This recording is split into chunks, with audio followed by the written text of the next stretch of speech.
Olá, pessoal. Na última aula, a gente discutiu um pouco a equação de Poisson e Laplace e algumas das propriedades das soluções dessas equações. Na aula de hoje, a gente vai explorar essas propriedades para desenvolver um método que vai nos permitir resolver problemas que seriam muito difíceis de serem resolvidos usando o formalismo tradicional.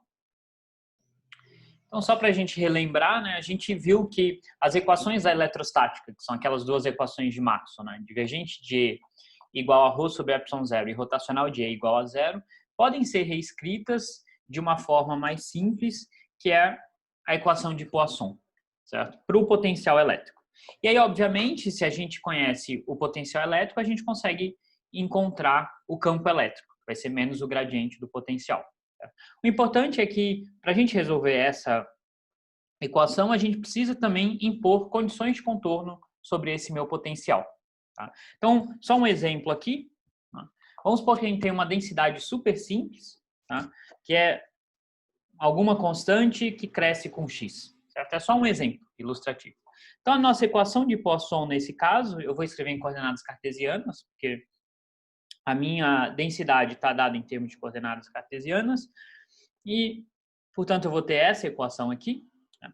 E uma das soluções dessa equação, por exemplo, né, não é difícil de verificar, que vai ser uma potência em x.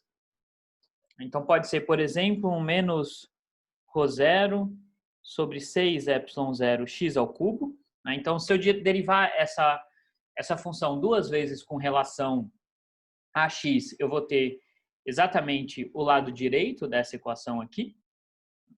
Mas, obviamente, né, essa não é uma solução única, eu posso somar também, por exemplo, um termo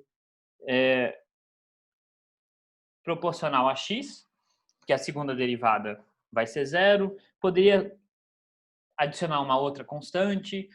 Eu também posso adicionar termos que dependam de y e z, né, desde que a segunda derivada desse termo seja nula. Então, por exemplo, eu posso adicionar um termo do tipo αy mais beta-z, e essa função continua satisfazendo a minha equação de Poisson. Tá? Então, a gente vê que a gente tem diversas constantes aqui, que obviamente não estão determinadas pela minha equação de Poisson. Né? Qualquer função desse tipo satisfaz essa equação diferencial, mas se eu impor condições de contorno, eu vou conseguir determinar essas constantes, e aí eu vou ter o meu potencial unicamente determinado. Tá? Vou saber exatamente qual é essa função para o meu potencial. Então, isso é só para ilustrar que as condições de contorno são essenciais para a gente encontrar a solução correta para o nosso problema. Tá? E que condições de contorno são essas que vão realmente nos permitir calcular o potencial? Né? Então, a gente viu, só para relembrar aqui, que na verdade, tem dois tipos de soluções de contorno. Tipicamente, a gente vai determinar o valor do potencial numa certa borda da região em que eu estou interessado. Então, imagina que eu estou querendo resolver a equação de Poisson nessa região aqui, ou a equação de Laplace. A equação de Laplace é o caso em que ρ é igual a zero. Então, imagina que eu quero resolver uma dessas equações nessa região do espaço. Se eu conheço o valor do meu potencial, né, se isso é dado nessa borda, eu consigo resolver a equação, impor essas condições de contorno, e o meu V vai estar completamente determinado por essas condições de contorno. Uma outra opção, que a gente não discutiu na aula passada, mas que também é possível, é impor as derivadas do V com relação à normal a essa superfície. Certo? Então, se eu não falo para vocês quem é o V, mas eu falo quanto que vale a derivada do V com relação à normal à superfície, eu também consigo determinar completamente o meu potencial aqui dentro. Né? E aqui eu coloquei uma distribuição contínua, mas vale exatamente a mesma coisa se eu tiver uma distribuição discreta. É só um caso particular desse daqui, onde a gente sabe que a nossa densidade de carga vai apresentar deltas de Dirac. Certo? Então, né, se eu encontro, né, então qual vai ser a filosofia da aula de hoje? Vamos supor que por algum truque, que a gente vai ver qual é, a gente consegue adivinhar qual é essa função, ou qual é uma função que satisfaz a equação de Poisson, dentro desse volume que eu estou interessado. Certo? E além disso, essa função também satisfaz as condições de contorno. Tá? Então eu tenho uma função que satisfaz tanto a equação de Poisson quanto as condições de contorno. Então essa função só pode ser o nosso potencial que a gente quer determinar. Certo? Porque a gente sabe que o potencial é unicamente definido por essas condições de contorno. Então, se por algum motivo eu consigo chutar uma função que satisfaça essas duas propriedades, essa vai ser a solução do meu problema. Não tem nenhuma outra função que vai satisfazer essas propriedades. Tá? Então, essa função vai ter que ser o meu potencial. Então, essa é a ideia essa é a ideia central por trás do método que a gente vai desenvolver hoje. Certo? Então, esse método é chamado de método de imagens. Então, qual que é a ideia do método? É essa que eu falei para vocês. A gente vai tentar adivinhar um potencial. A gente vai ver como que a gente vai fazer isso. A gente vai tentar adivinhar uma função que ela satisfaça exatamente a mesma equação de Poisson, tá? Na região de interesse e também satisfaça as condições de contorno. Se eu encontrar essa função, eu encontrei o meu potencial. Né? Não tem nenhuma outra função que também satisfaça as mesmas propriedades. Só tem uma única opção, então tem que ser o meu potencial. Tá? Então, não tem jeito de explicar esse método sem dar um exemplo. Então, a gente vai discutir na aula de hoje o exemplo mais clássico possível. Certo? Então, o exemplo é o seguinte. Imagina que eu tenho um plano condutor aqui. Tá? Esse plano condutor ele está aterrado. O que significa ele está aterrado? Significa que o potencial dele está fixo no zero, certo? E a gente sabe que o valor absoluto do potencial não quer dizer nada, mas a gente tá implícito nesse problema que a gente assume que no infinito o potencial também vale zero. Então o potencial vale zero no infinito e vale zero nesse plano. Certo? E esse plano é um plano que, né, por ele estar aterrado, ele pode sim receber cargas desse fio terra. Então a gente não sabe se ele tem uma carga total nula ou não. Mas eu vou colocar uma carga positiva aqui em cima do plano. Eu vou colocar no meu eixo Z só para simplificar o meu problema. Certo? Então, essa carga vai estar a uma distância D do meu plano. O que a gente sabe? Esse é um plano condutor. Certo? Então, as cargas vão se rearrumar lá dentro. Então, quando eu coloco essa carga positiva, a tendência é que as cargas negativas, né, tentem se aproximar dessa carga positiva. Obviamente, elas não podem sair do meu plano, né? Então elas vão se aglomerar próximo ao eixo Z. Tá? Mas eu não sei qual é essa distribuição de carga. Tá? A única coisa que eu sei é a condição de contorno para o meu potencial, que ele tem que ser zero no meu plano. Tá? Então, esse é um típico problema onde eu sei, né, eu sei qual é a equação de Poisson, né, eu vou querer resolver ela nessa região aqui, acima do meu plano, então Z maior que zero. Eu sei qual é a equação que o meu potencial tem que satisfazer nessa região, mas eu sei a condição de contorno, ele tem que ser zero aqui e zero no infinito, mas eu não sei a distribuição de cargas que está gerando esse potencial. Eu sei essa carga aqui, é uma carga pontual, mais Q, isso é simples, mas eu não sei qual é a distribuição de cargas nesse plano. Tá? Então, é um típico problema onde eu não sei a distribuição de cargas, mas eu sei condições de contorno. Tá? Então, para a gente resolver esse problema, a gente vai tentar aplicar esse método da imagem. Certo? A gente vai tentar chutar uma outra situação que me produza um potencial com essas propriedades. Tá? Então, quais são essas propriedades? Certo? Então, tem que satisfazer a equação de Poisson nessa região acima do plano. Tá? Então, se eu estou nessa região aqui acima do plano, eu só tenho uma carga, que é essa carga pontual mais Q. Né? Obviamente, o potencial nessa região também vai ser gerado pelas cargas que estão no meu plano, mas se eu quero resolver ele só nessa região do espaço, eu só tenho essa carga para a equação de Poisson. Certo? Então, esse meu ρ vai ser uma delta de Dirac, que é justamente a densidade de carga para uma carga pontual. Certo? E a posição dessa carga pontual é D na direção Z chapéu. Certo? Então, isso aqui está me dizendo que a minha densidade de carga é zero em todo esse lugar do espaço, exceto nesse ponto onde tem a minha carga. A gente já viu que, nesse caso, essa densidade de carga é dada por uma delta. Quais são as minhas condições de contorno? Bom, no meu plano, o meu potencial tem que ser zero. E no infinito, ele também tem que ser zero. Certo? Então, essas são as minhas condições de contorno. Então, vamos ver o que a gente sabe. Se eu olhar só para a equação de Poisson, esquecer essas condições de contorno por enquanto, eu olho para a equação de Poisson e falo, essa é a equação de Poisson para uma carga pontual, né, nessa posição de Z-chapéu. Tá? Então, esquecendo as condições de contorno por enquanto, se a gente resolver essa equação de Poisson, esquecendo as condições de contorno, a gente sabe que uma possível solução seria justamente o potencial de uma carga pontual. Então, nesse caso, vai ser R menos a posição da carga é D, Z chapéu, esse é o vetor posição da carga. Então, isso, a gente sabe que essa função aqui satisfaz, sim, a equação de Poisson.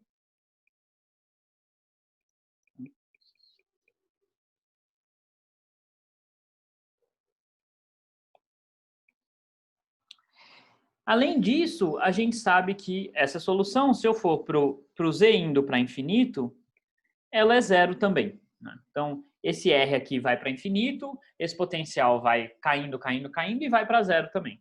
Então, isso também é satisfeito. Certo? Porém, se a gente analisar esse potencial não satisfaz essa condição de contorno. Obviamente, né, a gente sabe a cara desse potencial, né? Ele vai cair, conforme eu me afasto da carga, ele vai caindo, mas aqui ele não vai ser zero, ele só vai ser zero no infinito. Tá? Então, eu tenho uma solução que não é uma solução satisfatória. Né? Ela tem algumas das propriedades que eu quero para essa minha solução, satisfaz a equação de Poisson na região em que eu estou interessado, que é acima do plano, satisfaz uma das condições de contorno, mas não satisfaz a outra condição de contorno, que é essa daqui, né? Que é justamente que existe porque o meu plano está lá. Né?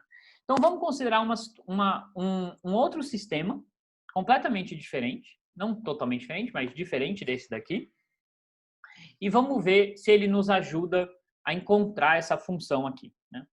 O nosso objetivo é encontrar uma função que satisfaça essas três condições, na região onde eu estou interessado, que é acima do plano. Esse nosso chute inicial aqui só satisfaz duas das condições, não satisfaz essa daqui. Tá? Então, vamos considerar a seguinte situação. Tá?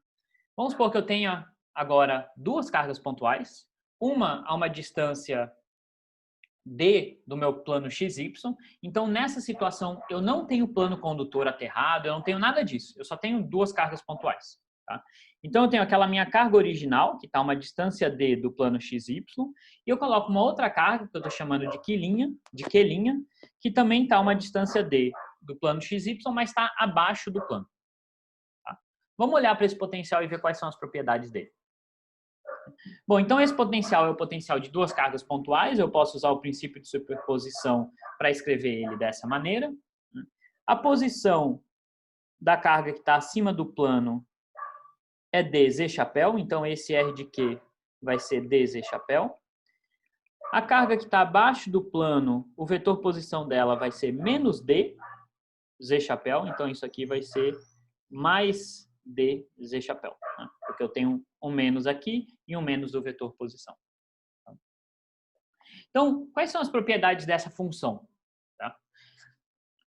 Acima do plano XY, ou seja, na região z maior que zero,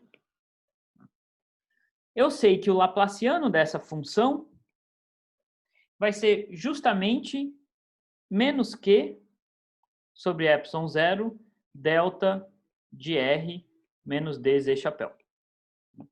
Então, o que eu estou analisando? Eu estou analisando o meu potencial nessa região do espaço, somente acima do plano XY, certo? Que é onde eu estou interessado em encontrar a solução. Então, nessa região do espaço, eu só tenho a minha carga, eu só tenho a minha carga Q aqui, certo? Então, a minha densidade de carga nessa região do espaço é a mesma que eu tinha antes, não mudou. Obviamente, se eu for para baixo do plano, eu vou ter agora uma nova carga. Mas acima do plano não mudou a minha densidade de carga. Então, o meu potencial, esse daqui, ele continua satisfazendo a mesma equação de Poisson. Nessa região, de novo, se eu for aqui para baixo, ele não vai mais satisfazer a mesma equação. Porque no meu caso anterior, eu não tinha nenhuma carga aqui embaixo. Agora eu tenho. Mas o que interessa para a gente é a região acima do plano. Então, acima do plano, essa função satisfaz, sim, a equação de Poisson que a gente gostaria de resolver. O que acontece com as condições de contorno? Então, quando o meu z vai para mais infinito, bom, esse r aqui vai para mais infinito, esse r vai para mais infinito, essa função cai e vai para zero também. Tá?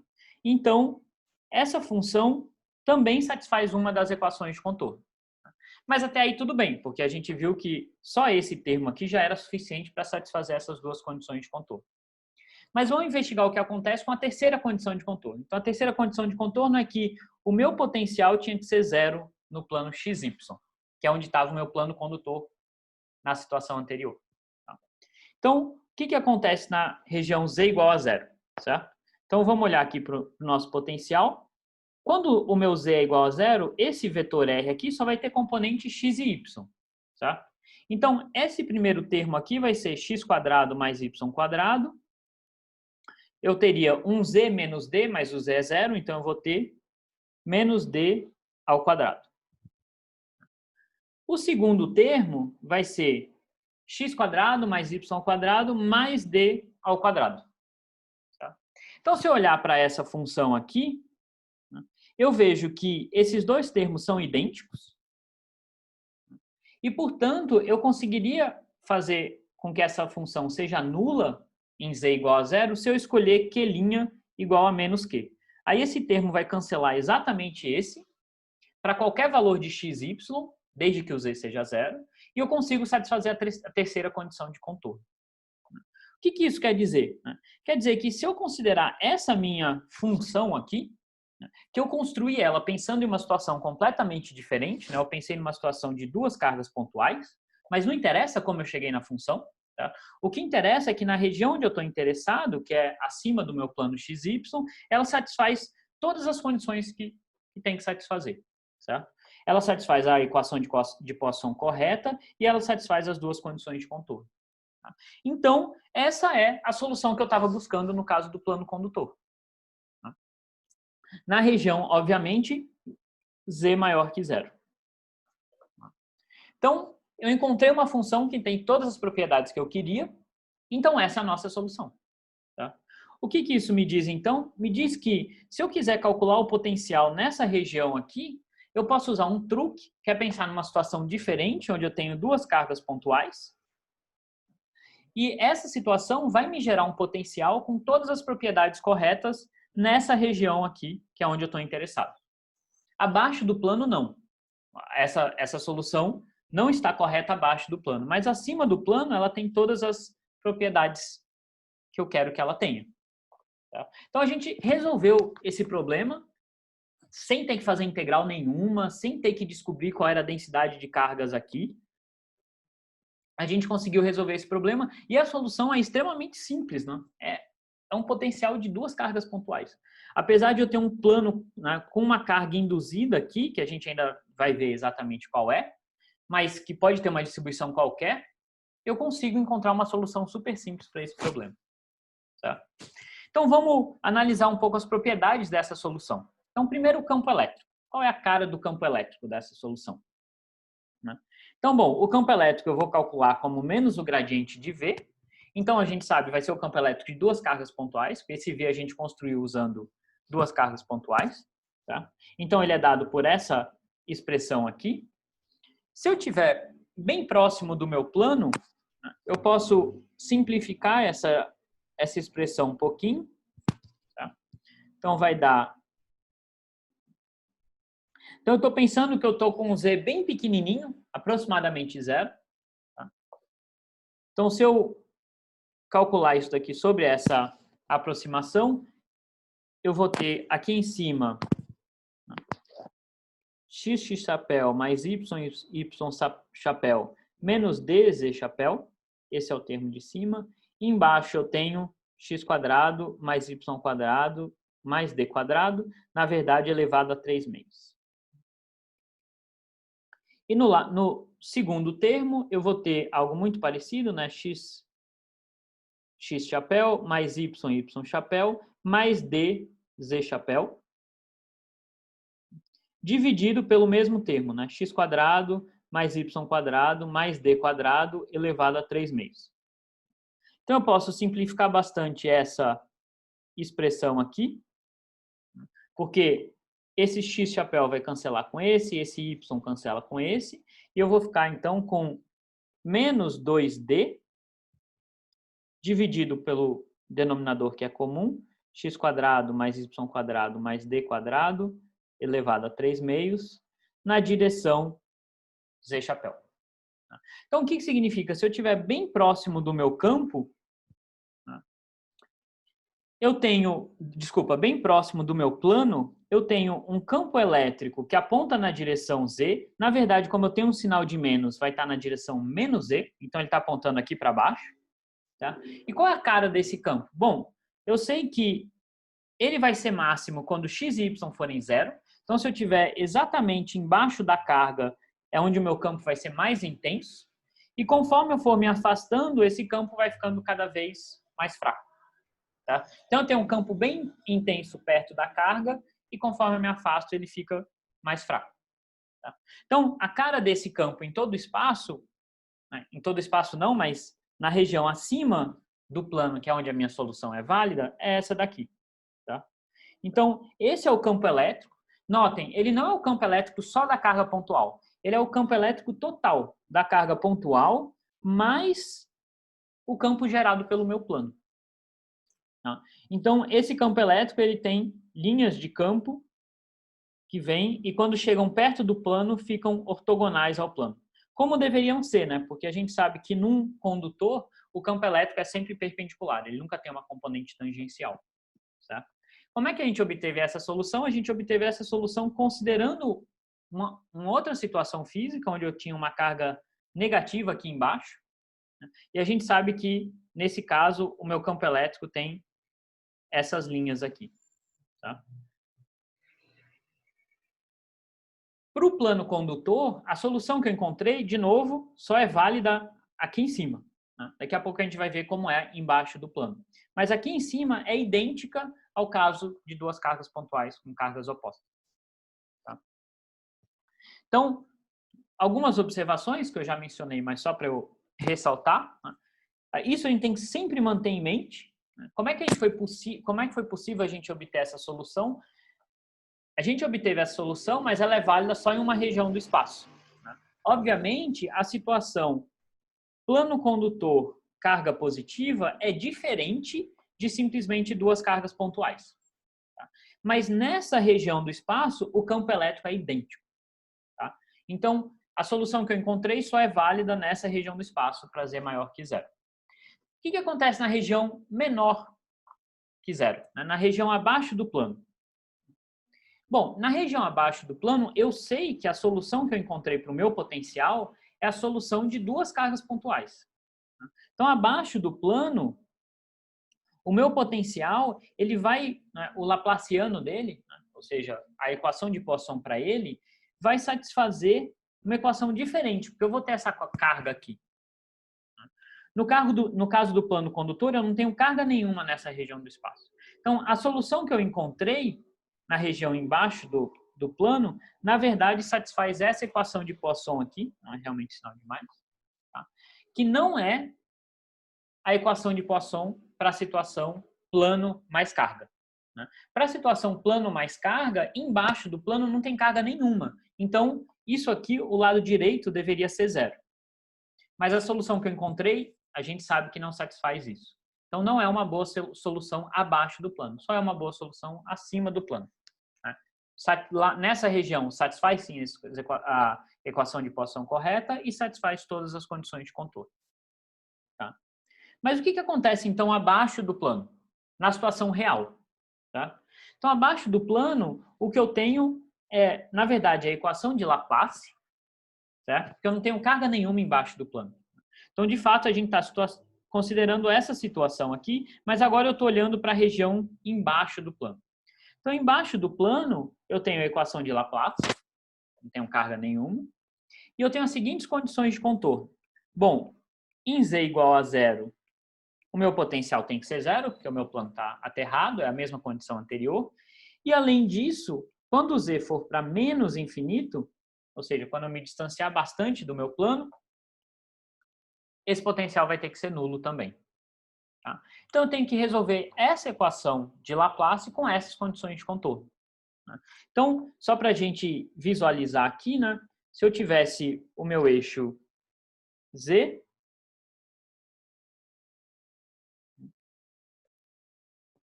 eu estou olhando agora para uma região negativa, certo? Então, aqui estaria o meu zero, então eu estou olhando para a região abaixo do zero. Nesse zero aqui, o meu potencial tem que ser nulo. E lá no infinito, o meu potencial também tem que ser zero. Tá? E aqui no meio, ele satisfaz a equação de Laplace.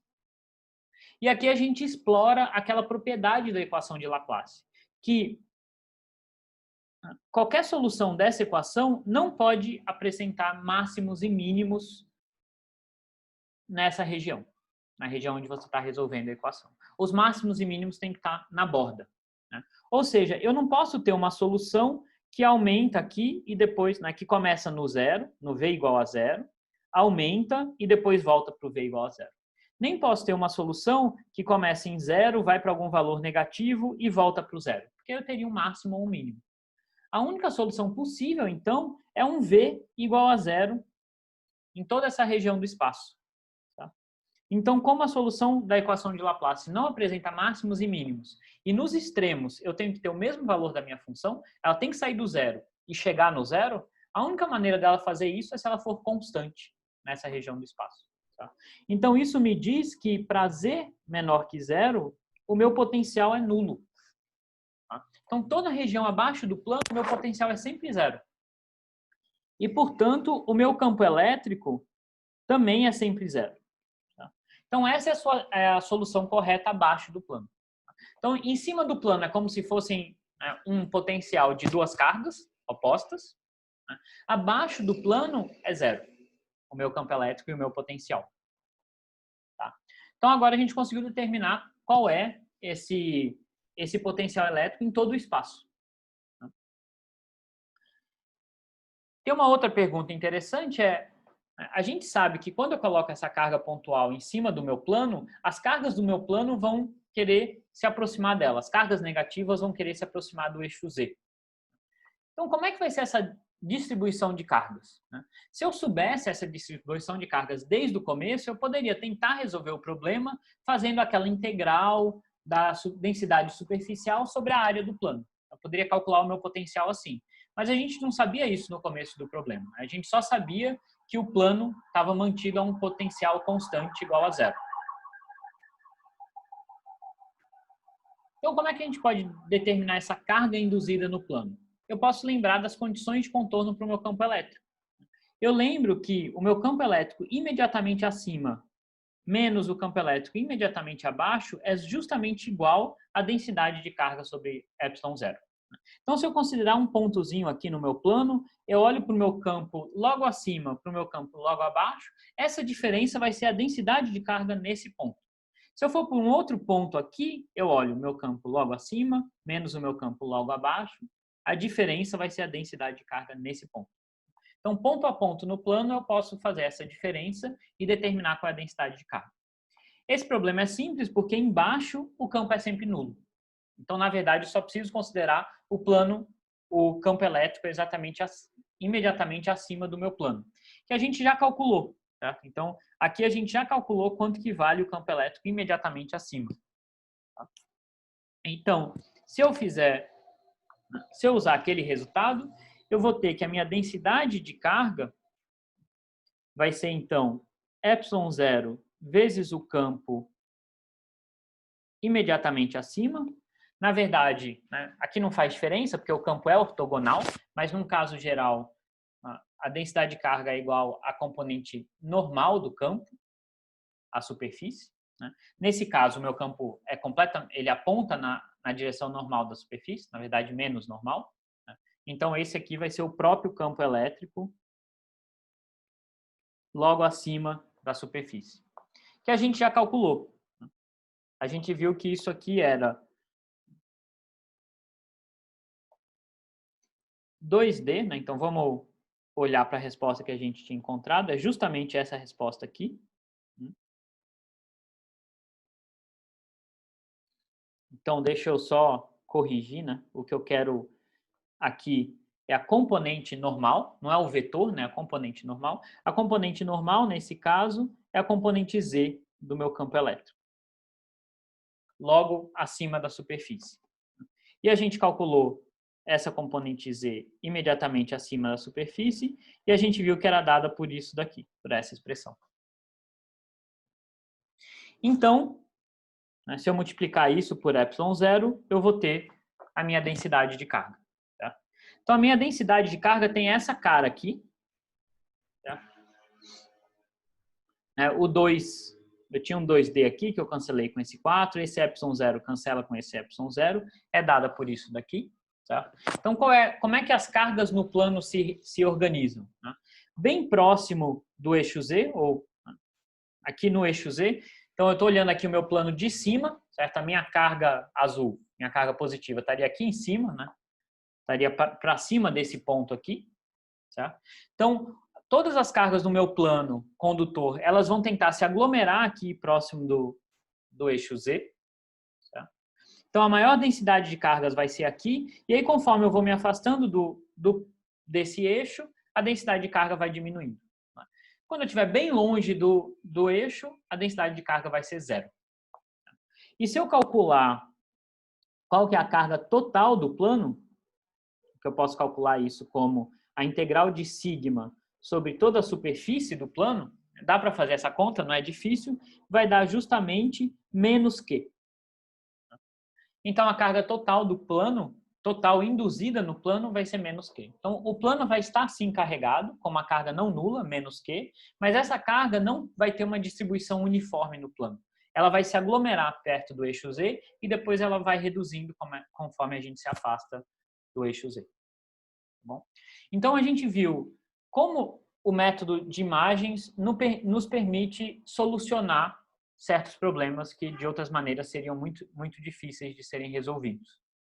Então, qual é o procedimento? O procedimento eu ilustrei nesse caso do plano mais carga, mas o procedimento usual é, vamos tentar achar uma outra situação mais simples, onde eu sei diretamente calcular o potencial elétrico, de tal forma que a solução que eu encontro para o meu potencial elétrico, nesse caso mais simples, satisfaz todas as propriedades que eu quero da minha solução do caso complicado. Tá? Então, nesse caso aqui, o caso complicado era o plano condutor mais a minha carga, o caso simples eram simplesmente duas cargas, e a gente viu que a solução para duas cargas, na região de interesse, satisfaz exatamente todas as propriedades do caso complicado, que era o plano mais uma carga. Então, tem que ser a solução correta. Tá bom? Então, na próxima aula, a gente vai fazer mais alguns exemplos para a gente ver outras maneiras de aplicar esse mesmo método. Então, até a próxima aula. Tchau, tchau.